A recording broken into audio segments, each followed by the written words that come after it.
자, 이제는 대손 충당금이라는 걸 할게요. 무시. 자, 대손 충당금. 자, 이제는 여러분들 방금까지는 우리가 명확하게 못 받은 채권을 비용하는 거 대손금. 했죠? 근데 지금은 번지가 달라졌어요. 여기는 이제 명확하게 못 받은 채권을 비용하는 게 아니라 미래에 못 받을 것으로 예상되는 채권을 비용하는 거예요. 예상되는 채권. 그래서 대손충당금의 설정은 추정되는 비용이니까 한도가 있다라는 거예요. 한도.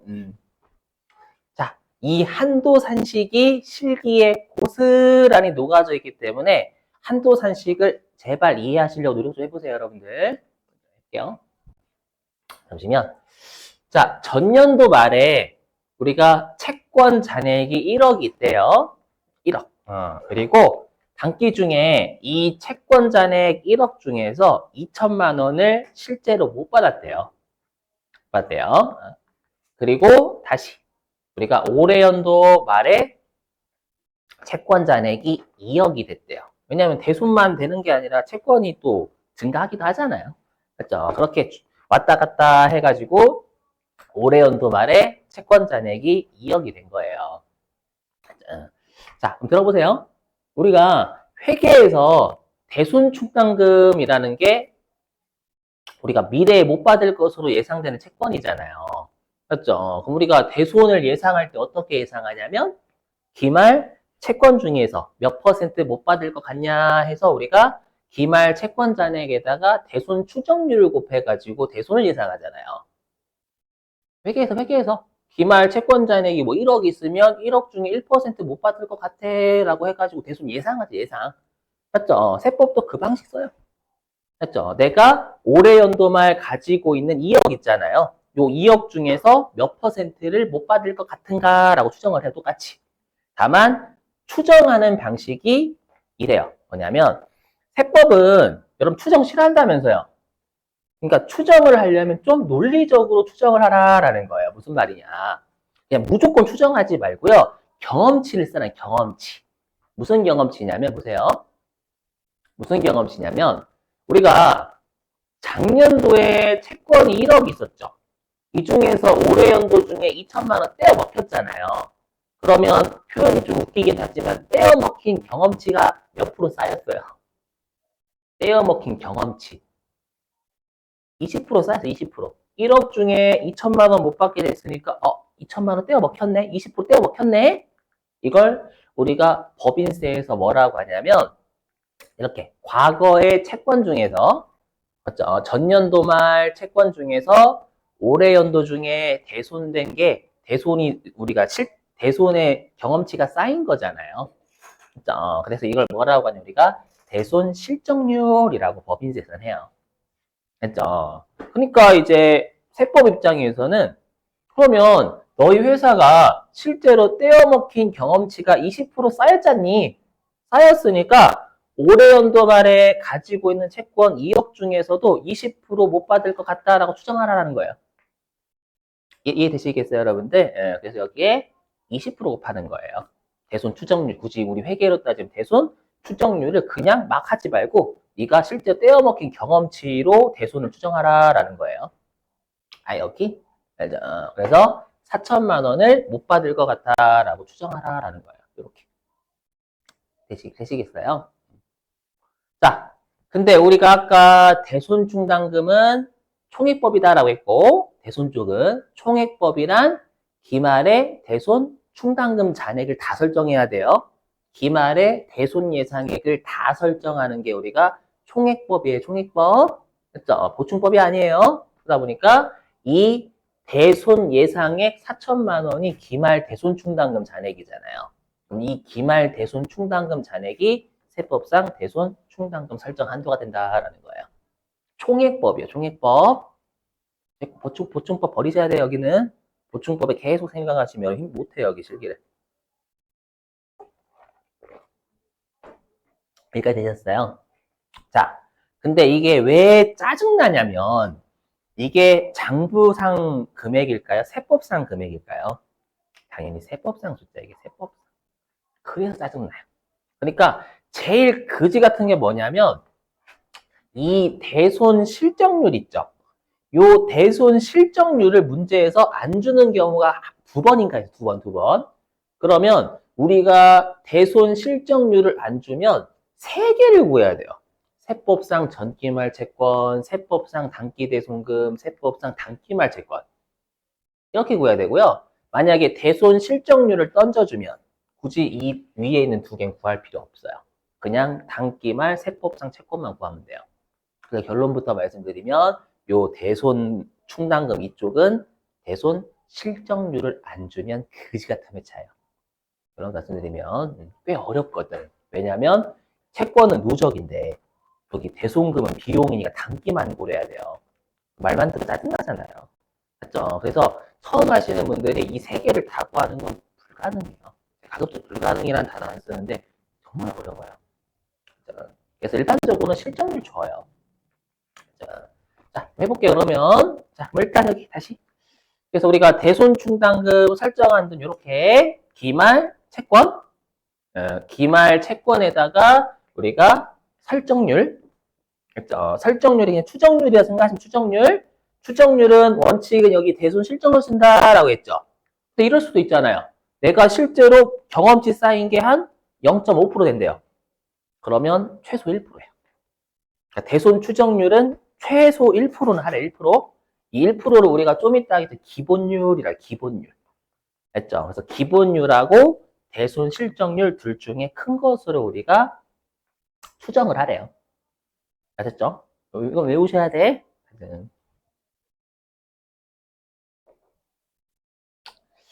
자, 그래서 굳이 해보면 세법상 채권. 왜냐하면 실적률을 안 주면 우리가 전기말 세법상 채권, 우리가 단기말 세법상 채권 구해야 되잖아요. 맞죠? 근데 우리가 채권은 자산이란 말이에요. 우리가 장부하고 세법의 자산 부채의 차이는 유보나 마이너스 유보를 한단 말이에요. 그래서 결론은 여기. 그래서 장부상 채권에다가 채권의 유보는 더해요. 왜? 유보라는 건 세법이 자산이 많은 거거든요.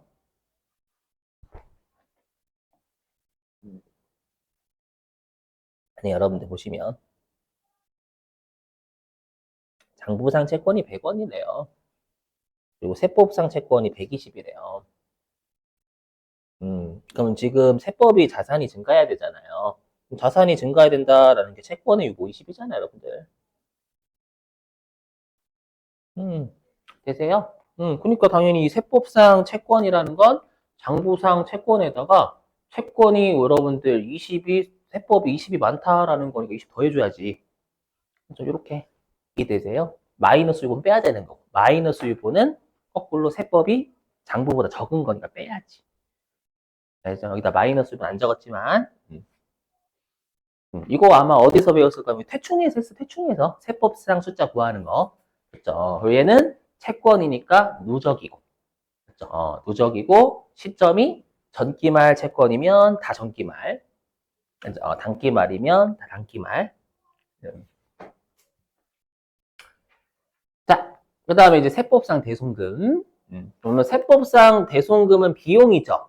그럼 비용이니까 당연히 장부도 대손금.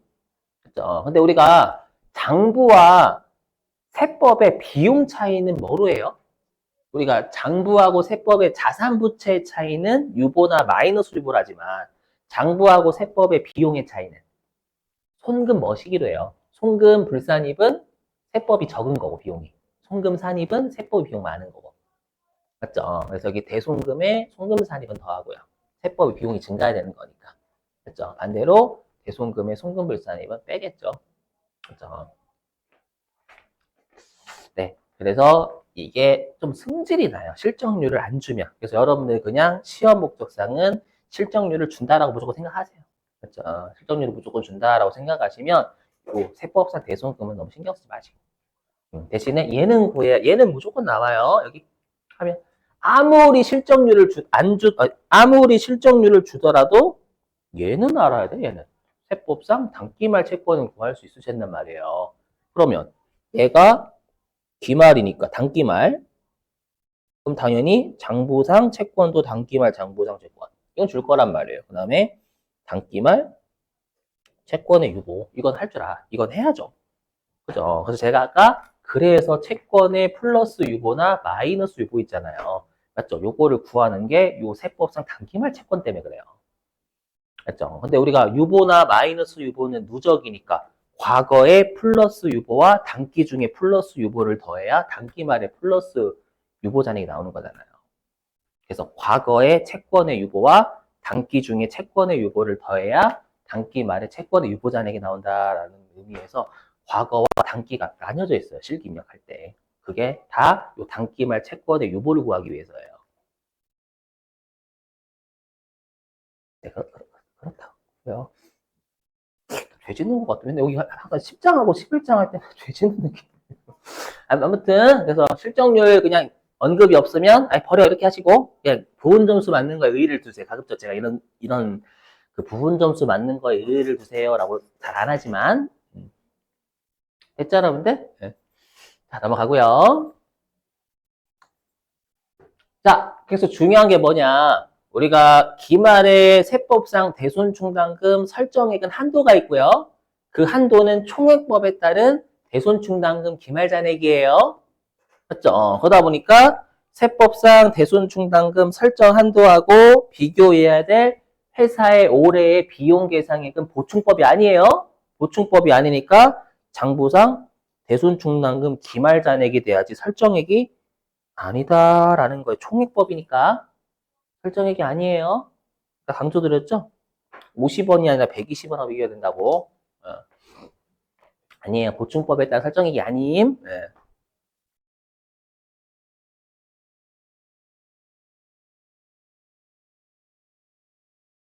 자, 뭐냐면, 자, 시험에서는 여기 단기말 장부상 채권은 줄 거예요. 그래서 만약에 제가 이거는 왜 했냐면, 혹시라도 전기말 구할 수 있을까봐. 근데 실적률을 일반적으로 주니까 무시하시고.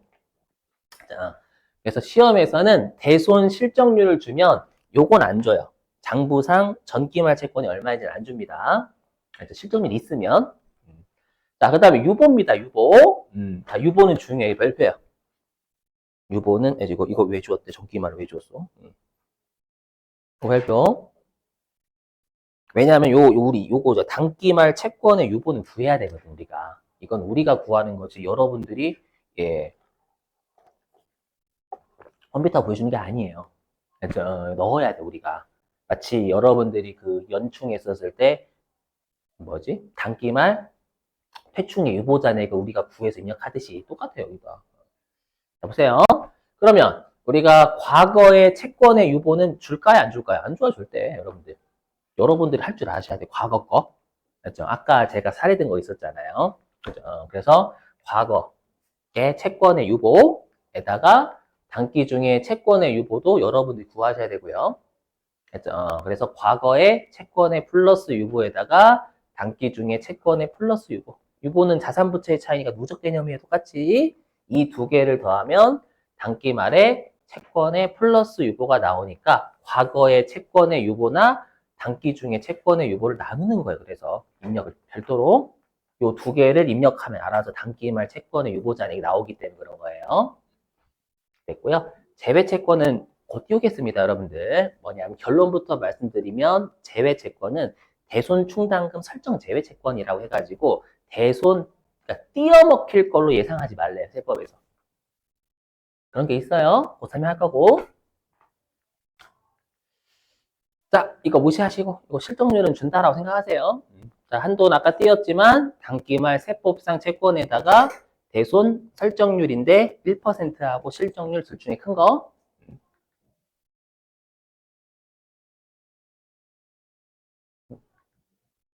자, 그리고 뭐냐면 여러분들 우리가 채권에 부가가치세가 포함되어 있잖아요. 당연한 거 여러분들? 그렇죠. 내가 만약에 1억 1천만 원에 팔았다. 채권 1억 1천만 원 외상이다. 그럼 당연히 채권은 1억 1천만 원인 거지 1억만 채권이 있는 게 아니잖아요. 그렇죠. 그래서 당연히 매출세 포함시켜야 된다라는 거 당연한 상식. 자, 그리고 이제 동일인에 대한 채권 채무가 동시에 있대요. 요건 말문제. 그럼 동일인에 대한 채권 채무가 동시에 있으면 제가 항상 법인한테 유리하게 해준다라고 했어요. 맞죠? 가지급금, 가수금도 동일이 되는 채권 채무였잖아요. 그래서 여기 보시면. 그럼 여러분들, 여기. 만약에 내가 채권이 동일인에 대해서 10억이 있고요. 동일인에 대해서 채무가 8억이 있대요. 그러면, 아니, 8억이래. 죄송합니다. 여기 10억, 얘가 8억. 여기 있대요. 그랬을 때, 만약에 얘를, 상계를 안 하면 10억이 들어가는 거고요. 채권이. 만약에 상계를 하면 2억만 들어가는 거잖아요. 그죠? 근데 여기는 이 한도 있죠? 이 한도가 제재하는 한도예요? 아니면 우리가 송금의 한도예요? 대손충당금 설정 한도 올해 송금될 한도예요. 그럼 송금될 한도가 커져야 유리, 작아져야 유리?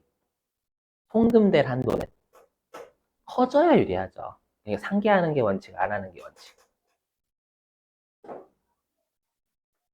안 하는 게 원칙이에요. 10억 다 들어가야 한도가 높아지는 거지. 맞죠? 그래서 여기는 그래서 상계 안 하는 게 원칙이에요. 그래서 꼭 법인한테 유리하게 한다라고 잘 외워주세요. 그리고 예외로 상계 약정에서 하고. 이론 문제. 자, 이제 실기 제외채권 설명. 뭐냐면 우리가 제외채권은 세법 입장에서 대손 못 받을 것으로 추정도 하지 말라라는 거야. 인정 못 하겠다. 뭐냐면 아까 요 A는 봤었죠.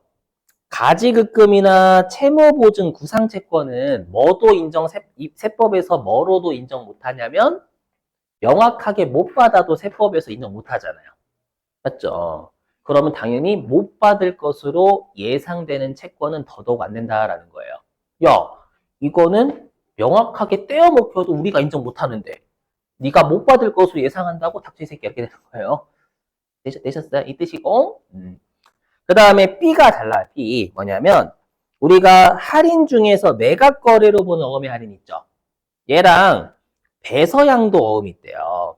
그럼 얘네들은 매각 거래에서의 어음의 할인이면 이 어음이 나한테 있어요?